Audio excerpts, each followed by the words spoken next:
একটা real life story তোমাদের সাথে শেয়ার করতে চাই, যেই ঘটনাটা হচ্ছে আমার ক্লাস 6-এর ঘটনা। সরি 6-এর না, ক্লাস 4-এর ঘটনা। ক্লাস 4-এর ঘটনা, আমি যখন ক্লাস 4-এ ছিলাম, ছোটো ছিলাম, তখন আমি একবার কোনো একটা ম্যাথ পরীক্ষাতে, সম্ভবত সেটা ষান্মাসিক পরীক্ষার ম্যাথ পরীক্ষাতে পাইলাম 66 আউট অফ 100। তো তোমার কাছে যদি মনে হয় যে এটা ভালো মার্ক, তার মানে তুমি একজন ব্যাক বেঞ্চার, যেটা আমি ছিলাম না।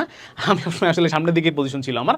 এবং আরও ইন্টারেস্টিং ফ্যাক্টর হচ্ছে আমি অ্যাডলি স্কুলে পড়তাম। সো ক্লাস 4-এ থাকতে অ্যাকচুয়ালি রোল 1 থেকে 15 পর্যন্ত আমার মনে আছে, আমি বাদে, আমার রোল সম্ভবত ছিল এবার 10 বা সামথিং, 1 থেকে 15 পর্যন্ত সবাই অ্যাকচুয়ালি 90+ পাইছিল, আমি বাদে। সুতরাং এটা একটা ডিভাস্টেটিং স্কোর ছিল আমার জন্য।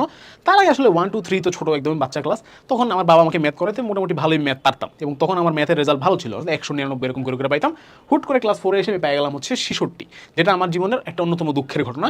এবং আমার কাছে মনে হলো যে এরপর থেকে আসলে আমি ম্যাথকে যেভাবে ঘুরে দাঁড়ালাম ম্যাথে, এবং তার পরবর্তীতে অ্যাকচুয়ালি আমার এসএসসিতে ম্যাথ এবং হায়ার ম্যাথ দুইটাতেই ছিল